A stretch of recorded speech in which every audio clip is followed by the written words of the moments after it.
नमस्कार, हमर छत्तीसगढ़ में आप सभी का स्वागत है। मैं हूं आपके साथ सोनिया चौहान। रुक करते हैं खबरों की ओर। किरंदुल में एनएमडीसी का लोह अयस्क ट्रकों से रायपुर और अन्य जगह पर उनको ले जाया जा रहा है और जिसके लिए Bailadila truck owner association Chhattisgarh की तीसरी बड़ी ट्रक यूनियन है, जिसमें 1500 से अधिक ट्रक हैं और किरंदुल में ट्रक खड़े करने की जगह नहीं। ऐसे में एनएमडीसी नगरपालिका और ट्रक यूनियन को पहल कर ट्रकों और बसों को खड़ा करने के लिए व्यवस्था करनी चाहिए। देखिए ये खास रिपोर्ट।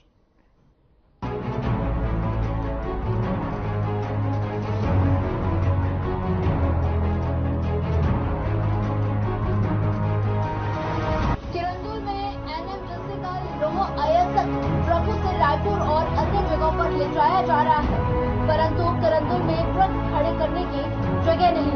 ऐसे में एनएमडीसी नगरपालिका और ट्रक यूनियन को पहल कर ट्रक को खड़े करने के लिए व्यवस्था करनी चाहिए। यहाँ ना तो रोड सुरक्षित है और न ही यहाँ गाड़ी खड़े करने की कोई जगह है। किरंदुल के गौरव पथ पर रेत मिट्टी और घर बनाने के लिए सामानों का अंबार लगा हुआ है। आप लोग बस यहाँ क्यों खड़ा करते हो? भाई जगह नहीं है, इसलिए क्या करेंगे। तो आप लोग को नगरपालिका द्वारा कोई जगह नहीं मिल पाती है? पहले दिए तो बहुत साल पहले, अभी तो नहीं है।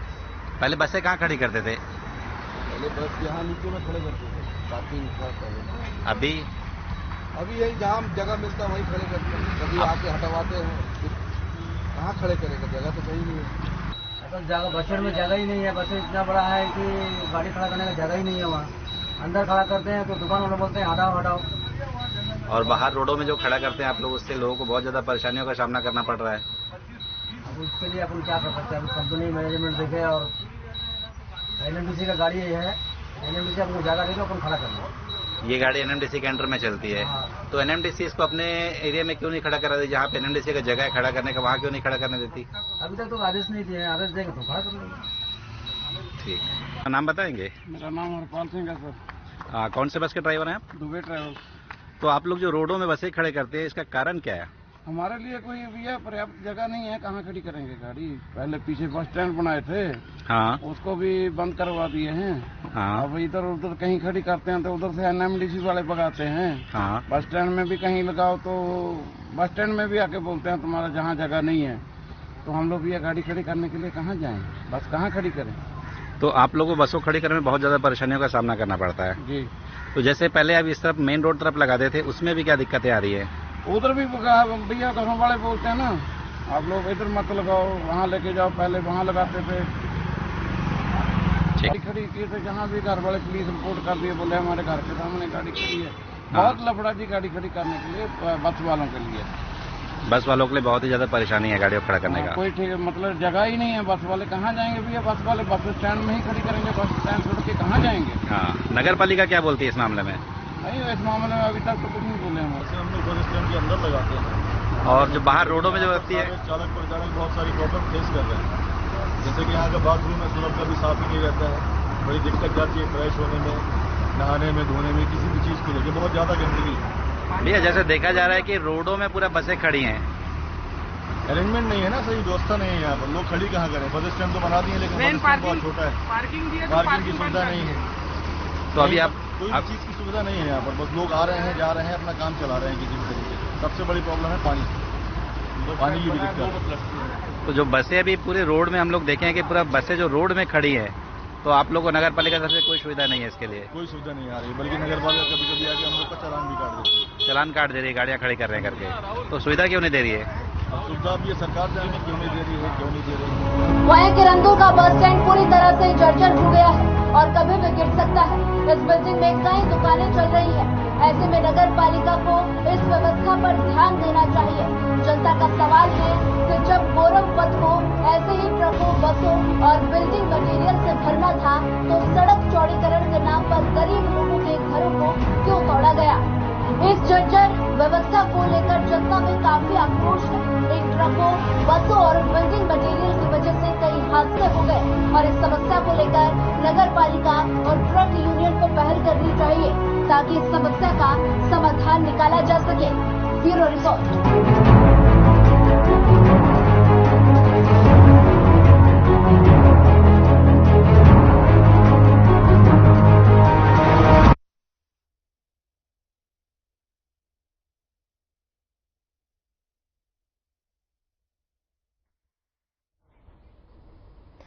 सक्ती पुलिस ने आईपीएल मैच के दौरान स्टोरियों के खिलाफ बड़ी कार्रवाई की। बता दें कि इस महीने में सक्ती पुलिस की ये दूसरी बड़ी कार्रवाई देखने को मिली। पुलिस ने MY डायमंड लाइन सट्टे के बुकी को धर दबोचा और साथ ही पकड़ा गया आरोपी लंबे समय से सट्टे के कारोबार में लिप्त था और पुलिस के रडार में लगातार बना हुआ था, मगर सबूत के अभाव में पुलिस कार्रवाई नहीं कर पाई थी। और शनिवार को पुलिस ने मुखबिर की सूचना मिलने पर राम मंदिर के पास अंकित अग्रवाल उर्फ कालू सेठी घर से सट्टे का संचालन कर रहा है। सूचना मिलने पर पुलिस ने रेड कार्रवाई करते हुए आरोपी अंकित को रंगे हाथों गिरफ्तार कर लिया।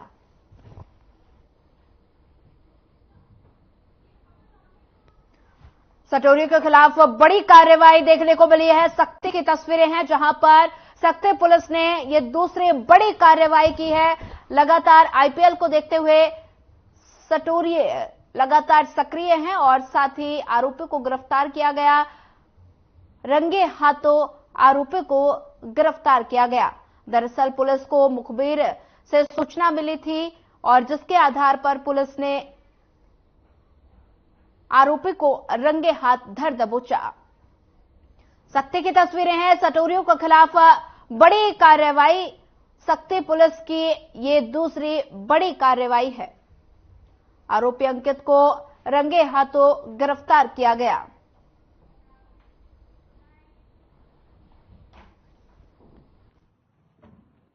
सक्ती पुलिस अधीक्षक के द्वारा आईपीएल सत्र के दौरान ये मैसेज सभी आमजनों के मध्य प्रसारित की गई थी कि जहां पर भी सट्टा चल रहा है उसको हम लोग त्वरित कार्रवाई करेंगे। इस तारतम्य में जो है मैडम को एक सूचना प्राप्त हुई थी और थाना सक्ती में इस तारतम्य में कार्रवाई की गई है। थाना सक्ती में जो है हटरी का रहने वाला कालू अग्रवाल, जिसका नाम अंकित अग्रवाल है, जिसका आधार कार्ड के अनुसार वो उड़ीसा का निवासी है परंतु निवास यहाँ करता है, उसके द्वारा सट्टे खिलाने की सूचना प्राप्त हुई थी एक्सचेंज आईडी के नाम से और उसको थाना सक्ती द्वारा घेराबंदी करके उसके पास से 4 मोबाइल और सट्टा पट्टी और इसके साथ में 20,000 जो टोटल जुमला है उसको बरामद करके विधिवत कार्रवाई की गई है।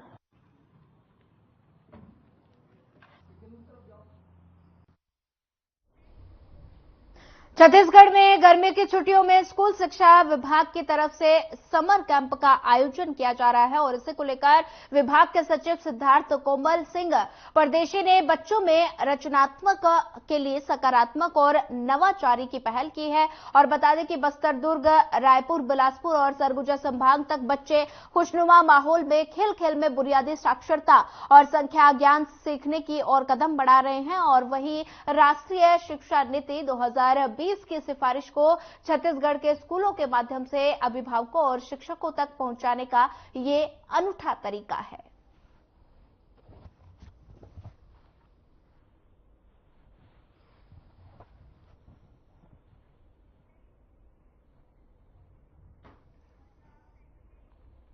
फिलहाल वक्त तो चला एक छोटा सा ब्रेक का। ब्रेक के बाद जल्द हाजिर होंगे।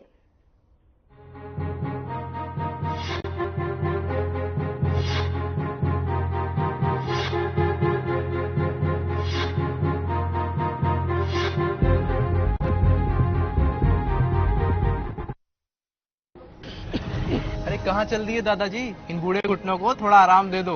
हरियाणा में घर बैठे पेंशन आती है बेटा, इससे घुटनों को आराम है। आयुष्मान से 5 लाख का ऑपरेशन एकदम फ्री हो गया, तो बूढ़े घुटने एकदम से आरामदायक हो गए। अब तो 70 साल से ऊपर के सभी हरियाणा वासियों को अब आयुष्मान में शामिल करने लगे। ये बूढ़े घुटने दौड़ के जाएंगे ना फिर से वापस लाने मोदी को। क्या चौका मारा है दादाजी ने। कमल का बटन दबाएं, भाजपा को जिताएं।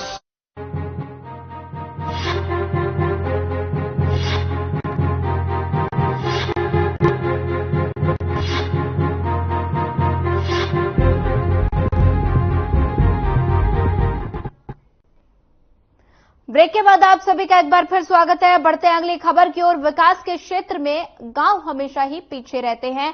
कई बार ऐसा होता है कि सरकार भी हर जगह विकास नहीं कर पहुंच पाती और लेकिन ग्रामीणों क्षेत्रों के खास चुनौतियों का समाधान करके और प्रभावी उपाय लागू करके ग्रामीण समुदाय का उत्थान किया जा सकता है। इससे गरीबी, बेरोजगारी कम हो सकती है और इसी को लेकर हर खबर की टीम अजूबमाड़ के गांव बोडला पहुंची और वहां देखा जो आपको हैरान कर देगा। देखिए हमारी ये खास रिपोर्ट।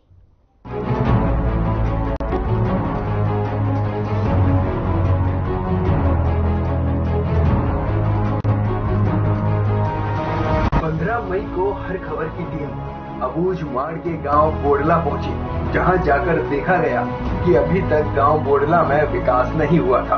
हालांकि यहां पहुंचना इतना आसान भी नहीं था। हमने बीजापुर से भैरमगढ़ का सफर तय किया, जो करीब 45 किलोमीटर था। इसके बाद जाना था इंद्रावती नदी के किनारे, जो कि भैरमगढ़ से लगभग 25 किलोमीटर दूर है। और यहाँ भी सफर आसान नहीं था। जैसे जैसे हम इंद्रावती नदी के किनारे तक पहुंचे, इसके बाद इसे पार करने के लिए हमने वहां के युवकों से नदी पार करने के लिए मदद ली और हम नदी के उस पार पहुंच गए। फिर यहाँ से चालू होता है अबूझमाड़ का क्षेत्र, जहाँ से ग्राम बोडला की दूरी 12 से 15 किलोमीटर थी। पगडंडी रास्ते और चलाती धूप में हर खबर की टीम उस जगह पहुंची, जहां अब तक लोगों को ये पता नहीं था कि विकास क्या होता है। आजादी के 75वें साल के बाद भी इस गांव में विकास नहीं हुआ है। यहाँ न पक्की सड़कें हैं, न अस्पताल है और न ही स्कूल है। गांव बोडला में आज भी लोग अंधेरे में अपनी जिंदगी गुजारने को मजबूर हैं। इसी को लेकर एसपी जितेंद्र यादव से बात की गई तो उन्होंने बताया कि वो लगातार अबूझमाड़ के इलाकों में विकास के कार्य शुरू कर रहे हैं। देखिए, बोडगा नदी के उस पार में है और अभी तक कोई पुल बन नहीं पाया है। जो हमारा जो 2 पुल है, जिसमें बेदरे का एक पुल है और कुंडरी का पुल है, जिसमें लगातार निर्माण कार्य जारी है। और उसके अलावा भी माओवादियों के द्वारा उन पुल में लगातार दुर्घटना करते हुए लोगों को डराकर, जो लेबर जो आते हैं उनको डराकर पर्चे बांधकर भगाया जा रहा है। वो ये नहीं चाहते हैं कि वहाँ विकास हो, वहाँ पुल बने, वहाँ रोड बने, वहाँ स्वास्थ्य की सुविधाएं आए, वहाँ लोगों को जो बेसिक जो फैसिलिटीज हैं वो अवेलेबल हो पाए। लेकिन पुलिस की प्रयास लगातार जारी है। हम सुरक्षा मुहैया कर वहाँ रोड भी बनाना चाहते हैं, पुल भी बनाना चाहते हैं और उसके आगे वहाँ रोड ले जाकर वहाँ जो बेसिक जो सुविधाएं हैं, एजुकेशन की, हेल्थ की, पानी की, बिजली की, वो हम मुहैया कराना चाहते हैं। लेकिन ये जो हमारा प्रयास है लगातार माओवादियों के द्वारा उसको विफल किया जा रहा है। लेकिन बीते कई दिनों में जिस प्रकार से नक्सल विरोधी अभियान चल रहे हैं जिले में, वो उसमें ये हम लोग को निश्चित लग रहा है कि हम जल्द ही उधर भी विकास की गंगा को दौड़ा पाएंगे। और उसमें जो मासूम ग्रामीण हैं, जो कई बार उनके माओवादियों के भय से और माओवादियों की आईडी के चपेट में और कई प्रकार के तरह के उनके जो प्रपंच हैं उसमें आकर फंस जाते हैं, तो वो उनको हम रोक पाएंगे और उनको एक बेसिक जो उनका अधिकार है, मूलभूत सुविधाओं का जो अधिकार है, उसको मुहैया करा पाएंगे। वहीं इस क्षेत्र में विकास न हो पाने की वजह से लोग कितना परेशान हैं, ये उनसे बातचीत करने पर पता चला। जब उनसे बात की गई तो उन्होंने क्या बताया, आइए आपको सुनाते हैं। वही गांव है जो बोडगा है, जहां पानी पीने के लिए भी जो तरसते हैं लोग। जिस प्रकार से अगर आप यहां देख रहे होंगे कि ये देखिए पानी जिस तरह से ये जो पाइप लगा के ये लोग पानी भी पी रहे हैं, किस तरीके से ये जो परेशानी लोग झेल रहे हैं, क्या समस्या इन गाँवों का हो रहा है। बड़ी बड़ी विकास की जो बातें कर रहे हैं, क्या यही विकास है कि लोग जो जिस प्रकार से पानी जो पहाड़ से निकल रहा है उन पानी को पीने के लिए वो मजबूर है। क्या ये स्थिति यहाँ की बनी हुई है, आप देखते रहिएगा।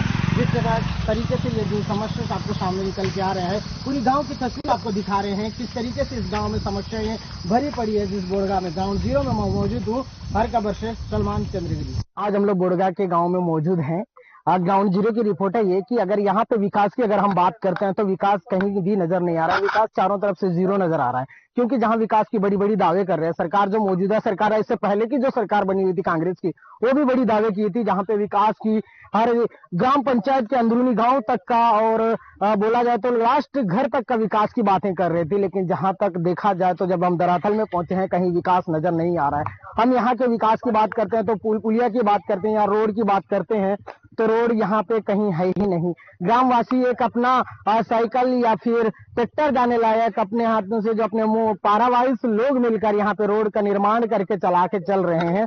जहाँ पे हम अगर विकास की बात कर रहे हैं तो विकास कहीं नजर नहीं आ रहा है। और विकास की क्षेत्र अगर बिजली की बात करें तो कहीं बिजली नजर नहीं आ रहा है। जिस ओमलाइट की यहाँ की व्यवस्था की गई है। ओमलाइट जहाँ के वहीं खराब होते नजर आ रहे हैं। पानी लोग कुआं खोदकर पीने में मजबूर हो गए हैं। हमारे साथ कुछ भाई बने हुए हैं, उनसे भी बात करने की कोशिश करते हैं। क्या सच में यहाँ पे विकास है या नहीं, उन्हीं से जानने की पूरी कोशिश करेंगे। हमारे साथ एक विनेश भाई खड़े यहाँ पे बने हुए हैं, उनसे जानने की पूरी कोशिश करेंगे कि क्या है विकास है या नहीं है। भाई क्या नाम है आपका? मेरा नाम विनेश कुमार पटेल। विनेश भाई ये बताइए, यहाँ विकास कितनी बनी हुई है? सरकार बड़ी बड़ी दावे करती है विकास की, क्या सच में आपके बोड़गा गांव में विकास की कार्य हुए हैं? यहाँ तो हमारे गांव में तो विकास की तो नहीं है। हमारे जो विकास के नाम में अभी आदिवासियों को मारना ऐसा हो रहा है। पहले तो हमारे जो 2024 में रमेश ओयम की हत्या किए गए हैं, उसके बाद राजे ओयम को उसको घायल किए गए हैं। अभी वर्तमान में 2 मासूम बच्चों को हत्या किया गया। ये तो विकास के नाम से हमारे गांव में पुलिस फोर्स आती है और हमारे जो गरमड़ियों को लगातार ऐसा हत्या या गोला बारूद या ऐसे नक्सली केसों से पकड़ कर ले यहाँ पे 2 मासूम बच्चों का जो एक बम बोला जाए उससे हुई है, तो उसमें कैसे देखते हैं आप? तो हम तो ये तो अच्छा नहीं है। अगर उसमें जैसे युद्ध होना चाहिए तो घरों में युद्ध ना करते क्या हुए माओवादी और पुलिस के बीच में जो मुठभेड़ होती है, जो युद्ध होती है, उसमें आम नागरिक या ग्रामीण कैसे मारे जा रहे हैं? उसमें अगर जो पुलिस लोग भी मारे जाने से उस आसपास के गांव वालों को अगर मारपीट करना या उनको पकड़ कर ले जाना, ऐसे तो तमाम चीज हमारे आदिवासियों के ऊपर ऐसा हो रहा है। अभी देखिए, अगर पुलिस लोग कुछ लोग घायल हो जाते तो अगर मर भी जाते तो उस गांव वालों को कुछ लोगों को गिरफ्तारी पकड़ना और उसी केस में जो है आप लोग भी शामिल थे, ऐसा करके जो हम जनता को, जो आदिवासियों को जो नक्सली केस में ऐसा हनो जगह में ऐसा किया जा रहा है। विकास की बात करते हैं, स्कूल आपके क्षेत्र में मौजूद है, क्या टीचर्स यहाँ पढ़ाने आते हैं? क्या स्कूल पक्के बिल्डिंग्स बने हुए हैं यहाँ? जो यहाँ हमारे जो पहले जो 2005 पहले जो यहाँ बिल्डिंग जो ऐसा जो स्कूल थे, और सलवाजुड़ुम आने के बाद उस स्कूलों को जो गिराया गया है। अभी भी छोटे छोटे ऐसा स्कूल है, लेकिन उसमें टीचर लोग आते नहीं है। जैसे कि 15 अगस्त होता है, 26 जनवरी होता है, ऐसा जो झंडा फहराने के लिए यहाँ जो आते हैं और फिर कुछ दिन के बाद जाते हैं। 1 साल में 2 बार आते हैं टीचर लोग। क्या स्कूलों के नाम पर भी फर्जी यहाँ पे पढ़ाया जा रहा है, यानी कि बच्चों की भविष्य सीधी अंधेरे में झोंका जा रहा है? जब बच्चे पढ़ के अगर कुछ बनने के योग्य, बनने लायक बच्चों को भी यहाँ पे पढ़ाई के नाम पे फर्जी ही किया जा रहा है, यानी कि बैठे बैठे टीचर लोग अपना वेतन ले रहे हैं। और हम बात करते हैं यहाँ का, जैसे रोड पुलिया की क्या व्यवस्था की गई है? सरकार ने कहा बड़ी दावे के साथ हम विकास लास्ट तक पहुंचा रहे हैं, क्या यहाँ पे कोई हॉस्पिटल मौजूद है? यहाँ हमारे गांव में तो हॉस्पिटल मौजूद नहीं है। ऐसे नीतामी दोबारा ऐसा जो दवाई लाया जाता है। 108 यानी एम्बुलेंस यहाँ आने के लिए कोई रोड का व्यवस्था है, यानी रोड है यहाँ आने के लिए गाँव में? हमारे गाँव में तो रोड नहीं है। हम जो इधर के जो विकास की जो बात कर रहे हैं कि हमारे जो इंद्रावती नदी में जो पुलिया बन रही है, लेकिन अब जो हमारे जो इस गांव में जो विकास के नाम से अनेक पुलिया, जैसे कि हमारे इंद्रावती नदी को जैसे जाल बिछाए टाइप का ऐसा पुलिया बनाएंगे, ऐसा जो दावा जो सरकार ने कर रही है। और जो पुलिया तो हमको एक ही पुलिया से पूरे गांव को विकास कर सकती है। तो यानी कि यहाँ पे अगर जब तबीयत खराब हो जाती है, किसी को इमरजेंसी हो जाती है, तो उस समय कैसे करके यहाँ से लोगों को हॉस्पिटल तक उपचार के लिए लेके जाते हो? हम जो इधर से जो फिलहाल वक्त तो चला एक छोटे से ब्रेक का। ब्रेक के बाद जल्द हाजिर होंगे।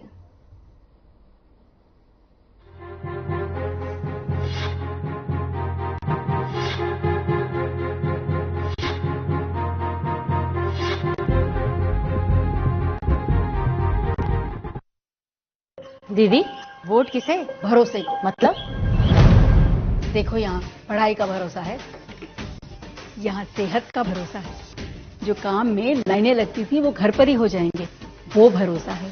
ये घर, ये मुफ्त राशन, मुफ्त इलाज, पेंशन, हरियाणा वालों को अब कोई चीज के लिए किसी के आगे हाथ नहीं जोड़ना पड़ेगा, ऊंच नीच नहीं झेलना पड़ेगा, ये भरोसा है। और भरोसे का दूसरा नाम क्या है? मोदी। चलो वोट डालने। कमल का बटन दबाएं, भाजपा को जिताएं।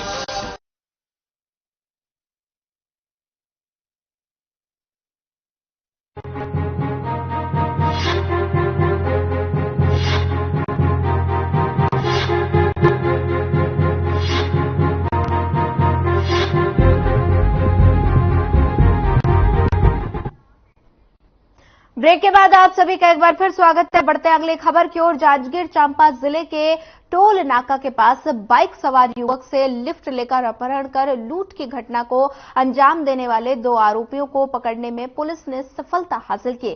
पुलिस ने आरोपियों से लूट में उपयोग किए गए बाइक के साथ 1 लाख रुपए का सामान जब्त किया और वहीं उप पुलिस अधीक्षक ने प्रेस वार्ता कर मामले का खुलासा किया और 3 लोगों के द्वारा घटना को अंजाम देने की जानकारी दी गई और जिसमें एक फरार आरोपी नाबालिग है जो पहले भी लूट की घटना को अंजाम दे चुका है।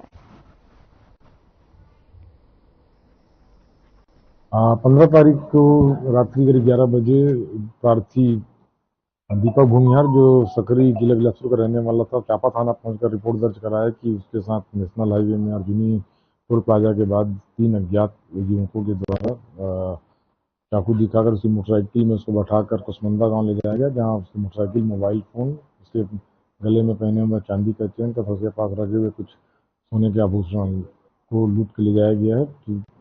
पुलिस के द्वारा तत्काल उसमें छानबीन शुरू की गई। घटना स्थल अकलतरा का था, तो अपराध पंजीबद्ध अकलतरा में करने के पश्चात तकनीकी आधार पर तथा वीडियो फुटेज के आधार पर जांच में जो है मोबाइल का लोकेशन पता चलने पे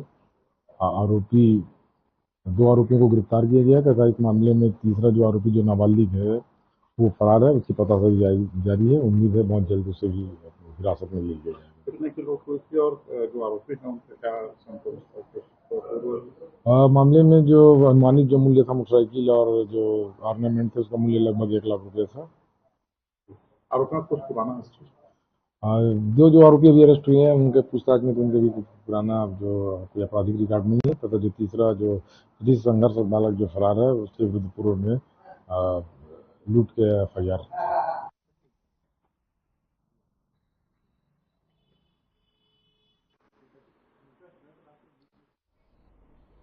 छत्तीसगढ़ के दुर्ग जिले के भिलाई क्षेत्र में एक पत्नी ने पति को रोक टोक से परेशान होकर उसकी हत्या की प्लानिंग बना ली और अपने मुंह बोले भाई और उसके 2 दोस्त को इस प्लानिंग में शामिल किया गया और महज 50,000 में पति को मौत के घाट उतारने का सौदा तय किया गया।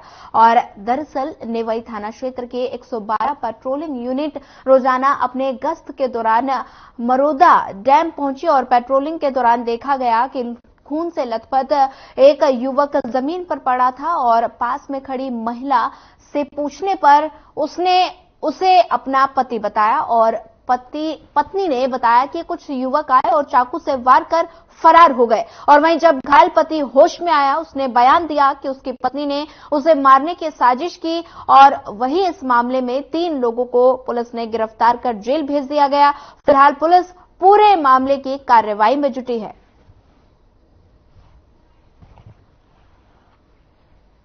16 मई को नेवई थाना की पेट्रोलिंग को एक घायल अवस्था में एक व्यक्ति मिला हुआ था, जिसको हॉस्पिटलाइज किया गया। बाद में उसका जब बयान लिया गया तो उसने बताया कि मेरी पत्नी ने मुझे वहां पर बुलाया हुआ था और वहां उसकी स्कूटी की चाबी गुम गई है, ऐसा उसने बताया। तो चाबी खोज रहा था, इस बीच एक व्यक्ति ने उसको चाबी दिया और उसी ने उसको धारदार किसी चीज से गले पर वार कर दिया। उसके बाद से जब धरपकड़ शुरू की गई, पूछताछ की गई, तो ये मामला सामने में आया कि उसकी पत्नी ने एक उसके मुंहबोला भाई आजाद केवट को 50,000 रुपए में उसके मर्डर का प्लान किया हुआ था, जिस पर से जय कुमार मेहता को चाकू मार करके मैं मर्डर कर दूंगा, ऐसा उसने कहा हुआ था। और देव कुमार चौधरी और आजाद केवट ये मिल करके प्लान करके उसकी पत्नी के साथ निदा अंजुम के साथ इस घटना को पूरा कारित करना पाया गया, जिसमें आज चारों आरोपियों को गिरफ्तार कर माननीय न्यायालय के समक्ष पेश किया जा रहा है। फिलहाल इस बुलेटिन में इतना ही। ज्यादा खबरों के लिए बने रहिए हमारे साथ। नमस्कार।